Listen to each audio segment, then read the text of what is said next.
Finally, Gerson Rosas did it. We got rid of Jarrett Culver, and we got rid of Juancho Hernangomez, though I do agree with some of my subscribers that Juancho Hernangomez kind of redeemed himself at the end of the year with Chris Finch, but he still doesn't play defense, and Jarrett Culver was worth next to nothing. So before we start today's video, I'd love to hear those beautiful thoughts down below. What do you guys think of this deal? So let's get right into it. The Grizzlies trade Patrick Beverley to the Wolves for Jarrett Culver and Juancho Hernangomez. The Grizzlies are trading Patrick Beverley, who was recently acquired from the Clippers on Monday with Rajon Rondo, for Eric Bledsoe, and they also received Daniel Turo.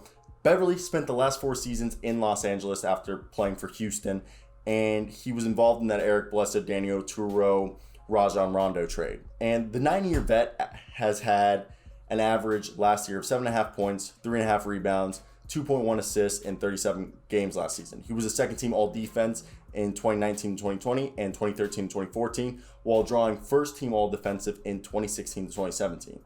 They trade away Culver, who we can all agree is a bum, who averaged 7.8 points, 3.3 rebounds in 97 games through 2 seasons. And Juancho Hernangomez, in 52 games for the Wolves last year, averaged 7.5 points with 4 rebounds. The way this deal works really well for the Wolves is they get what they desperately needed, which was a veteran presence to replace Ricky Rubio's presence that left with when he was traded, and defensive tenacity on this very young team.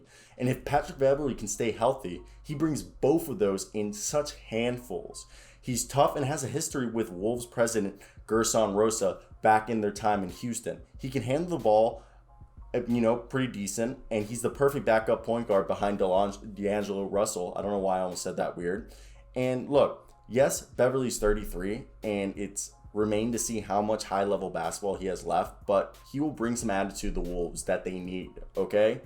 And I think it was a great move right there. Now let's look at the roster, all right, ladies and gentlemen? And I want to talk about what this team is looking like. All right, if you look at the team right now, Karl-Anthony Towns and Naz Reid are the centers. With the power forward position, probably going to be Taurean Prince, backed up by Jaden McDaniels. And Jared Vanderbilt has not been re-signed, nor has Jordan McLaughlin, but I think they'll both be brought back. And with that being said, I think it's going to be Taurean Prince backed up by Jaden McDaniels and Jared Vanderbilt when they bring him back. The small forward position gets interesting because I think we'll see a little bit of Anthony Edwards or Malik Beasley there. I think more Anthony Edwards, even though Anthony Edwards, he's statistically better playing the shooting guard position than he at the small forward position. But we could also see lineups where it could be Jaden McDaniels, Anthony Edwards, D'Angelo Russell, Taurean Prince, and Karl-Anthony Towns, I believe. But Leandro Balmaro is going to be coming over very, very soon. Give me 1 second. We are going over here to plug in my laptop because allegedly it is going to die in a second. So I'm coming over here and plugging this bad boy in. We should be good. All right, there we go. Leandro Balmaro is coming over, and he was the first-round pick for them last year, one of their first-round pick.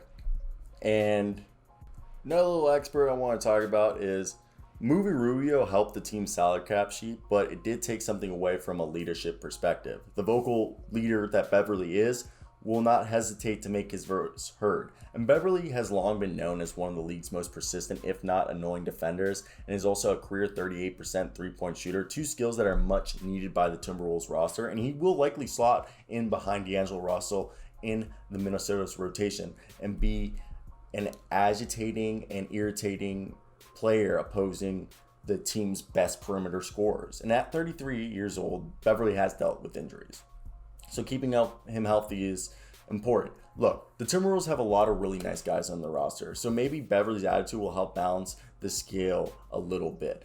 2 of the nicest guys were Culver and Hernangomez. Rose's first significant moves as team president came when he sent, in 2019, Dario Saric in the 11th pick to the Phoenix for the 6th pick. And the Timberwolves wanted Darius Garland, but he went 5th to the Cavaliers, so they took Culver, who they were hoping his defensive versatility would fit well and his offense scoring would catch up, but it never happened, okay?